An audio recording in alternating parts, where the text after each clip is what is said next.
Bismillahirrahmanirrahim.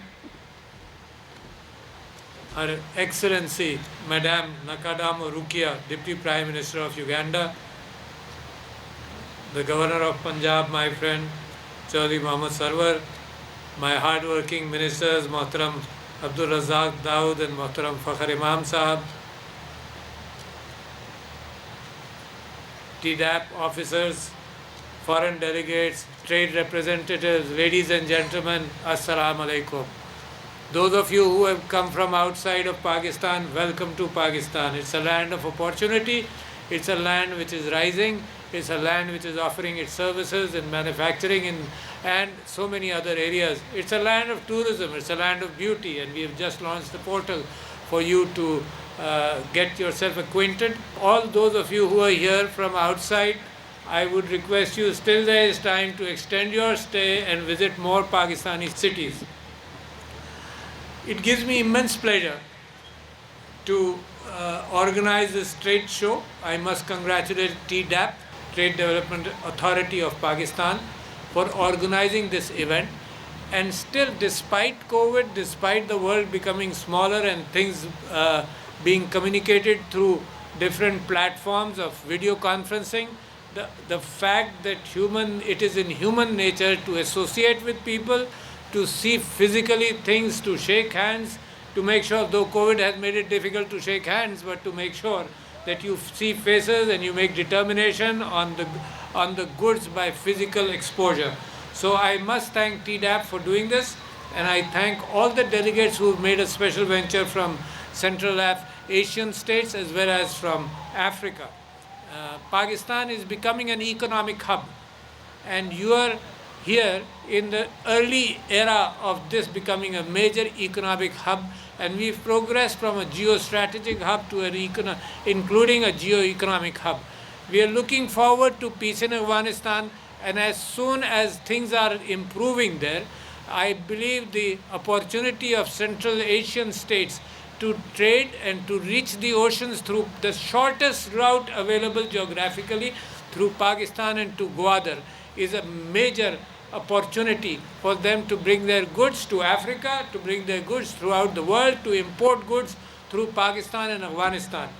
I believe I was there recently in a conference in Turkmenistan, and I met the presidents of all these regions, and the eagerness which was shown by my fellow presidents was tremendous. They were waiting that, in fact, Uzbekistan looked forward to buying land in Gwadar, the seaport which Pakistan has on the Indian Ocean, and our Minister of Commerce had informed me that already the land has been given and they will start constructing their warehouses. There is movement of goods under the TIR formula, I think, is that it?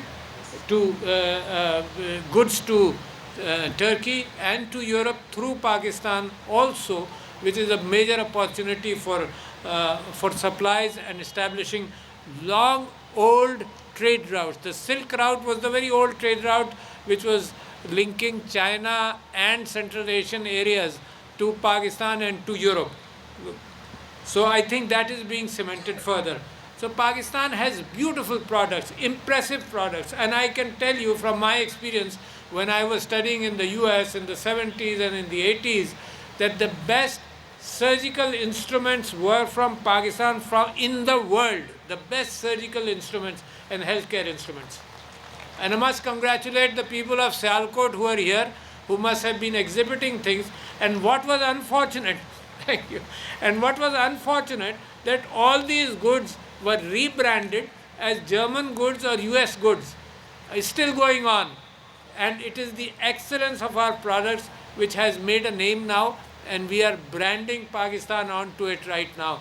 So people who have come here, that is brand Pakistan. And the brand Pakistan, which you may not have seen in instruments and everything, is the intangible brand of Pakistan. What is the intangible brand of Pakistan? Is honesty, is a push, is a sense of purpose. You will not find it anywhere else. This is a country which is seriously rising because of the fact that it has been motivated to achieve progress in a number of areas. The opportunities are opening up. Because of uncertainty on our western border, our opportunities were limited because of the war on our borders. But now, because emerging peace is there, I think we have a lot to offer. And I just was making a list of things which Pakistan produces, which may be of interest to both Central Asian republics as well as to Africa. And you must have seen it. So what I'm saying is, because I'm communicating the fact that we take pride in the fact that we make one of the best electric fans in the world, tractors, auto parts, surgical instruments, cutlery, cement, sports goods. Remarkable what's happening in Sialkot on sports. In fact, it has been such a progressive city that they established their own airport out of their own costs, funding themselves, because they were interested in trading with the world. So remarkable. So sports goods, light engineering items, utensils, chemicals, transformers, footwear, furniture, glass, iron, steel, pharmaceutical, tires, and the list goes on and on. So I'm glad that today in the expo and in the last few days, you have seen yourself the product which Pakistan is making. These are products of good quality. We have supplied these products throughout the world, but they have been, like I said, a number of these products were rebranded and sold as products of other countries. The other thing which I want to propagate here is very important. The fact that Pakistan today has improved tremendously in ease of doing business in the first year of this government, and I must congratulate this government. In the first year of this government, they improved 28 steps in the ranking in the world. It's very unusual for a country to take 28 steps in a single year. And that ranking has, the World Bank ranking, has not happened for the last 1 or 2 years, otherwise we would have made another progress. So what does that tell you, my friends from Africa and Central Asian republics? That tells you that if you want to do anything in Pakistan, we will bend over backwards to make it easy for you so you don't get into any kind of roadblock. In fact, we will take pride in the efficiency with which we will respond to you.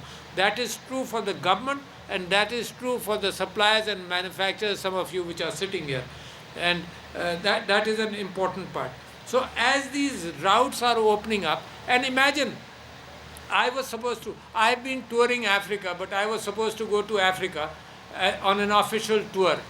And the day before, I had fever. And because of my medical background, I was sure it was COVID. The test came negative, and my staff was telling me that the flight leaves at night, and the test came negative at 8 p.m. at night. But I decided, because I knew the symptoms of COVID, after having read it, I said, no, I don't want to put other people at risk and myself at risk in a foreign country. Imagine you're taking COVID somewhere else. So without knowing exactly and without proof, I cancelled my visit, and I'm so sorry. But I did. The next day, my test was COVID. So I've had COVID twice, really. So what happened in COVID? Pakistan handled COVID very well. We got up very quickly, but the rest of the world was still in trouble. So all the logistics, all the communications, the cost of containers, the fact that the world is still recovering from COVID, we rose early, we recovered early, and that just shows you not only the fact that we managed COVID well, but the efficiency with which we managed.